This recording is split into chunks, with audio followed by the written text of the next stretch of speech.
Book Snapshot. Well, hello there, my fellow growth seekers. Welcome back to Book Snapshot, your cozy corner for life-changing ideas. I'm so glad you're here today because we're diving into a book that literally rewires how you see challenges, failures, and your own potential. Now tell me, have you ever thought, I'm just not a math person? I'll never be good at public speaking. They're just naturally talented. I could never do that. If so, my friend, Carol Dweck, the brilliant Stanford psychologist behind Mindset, has something revolutionary to share with you. And trust me, by the end of this, you'll never look at struggle the same way again. But first, if you're new here, hit that subscribe button. We drop game-changing book summaries every week. And if you're a regular, welcome back. Drop in the comments so I can thank you personally. Now let's jump into Mindset.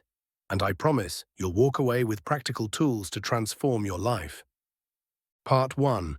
The two mindsets. So here's the core idea that shook the psychology world. After decades of research, Dr. Dweck discovered we all operate from one of two mindsets. First is the fixed mindset. My abilities are set in stone. I need to prove myself. Failure means I'm not good enough. Second is the growth mindset. I can develop any skill with effort. Challenges help me grow. Failure is feedback. Now here's where it gets fascinating. Dweck's studies show fixed mindset students hide mistakes to look smart, avoid challenges to avoid failing, actually lose interest when things get hard. But growth-minded folks, they embrace hard fun, learn from criticism, outperform naturally talented people long-term. Let me read you this powerful line directly from the book. Becoming is better than being.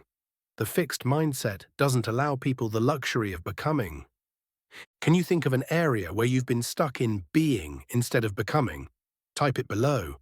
I read every comment. Part 2. The science of yet. Okay, here's one of my favorite parts. Dweck's team did a study where they taught struggling students one magical word, yet. Instead of, I'm not good at math, they learned to say, I'm not good at math, yet. And guess what happened? Their grades improved dramatically just from that shift. The book explains why this works. When we add yet, our brain switches from judgment mode to problem-solving mode. Suddenly we start asking, what do I need to learn? Who can help me? What strategies haven't I tried? Try this now. Think of one skill you've told yourself you're bad at. Now say, I'm not good at this, yet.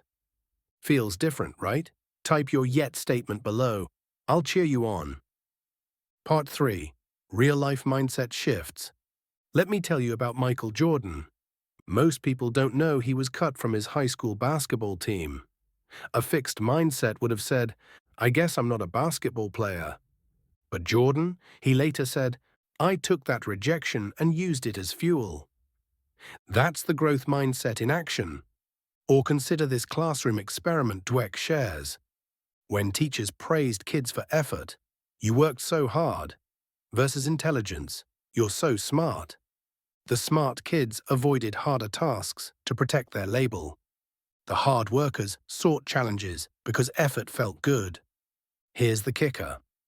By the end of the year, the hard workers outperformed the smart kids academically. Book, quote, Did I win? Did I lose?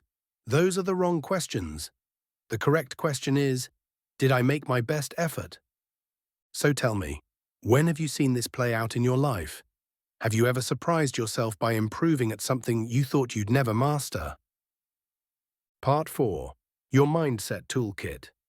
Now let's get practical. Here are 3 tools straight from Dweck's research. First, the power of process praise. Instead of, you're a genius, say, I loved how you tried different strategies. This works wonders for kids and your inner child too. Second, the mistake journal. Each night write one mistake you made, one lesson it taught you. Bonus, this reduces shame around failures. The third tool is the neuroplasticity reminder. When struggling, say, every time I practice, my brain forms new connections. Because science shows this is literally true. Before we go, here's your 7-day growth mindset challenge. Catch one fixed mindset thought daily. I can't do this. 2. Reframe it with yet or process praise. 3. Celebrate effort over outcomes. I'd love to hear how it goes. Tag your progress with hashtag #GrowingWithBookSnapshot. If this resonated, smash that like button. It helps others find life-changing content. Subscribe and hit the bell. Next week we're breaking down new book. Comment below. What's your first mindset shift going to be? And remember, my friend, you're not a finished product. You're a glorious work in progress. Until next time, keep growing.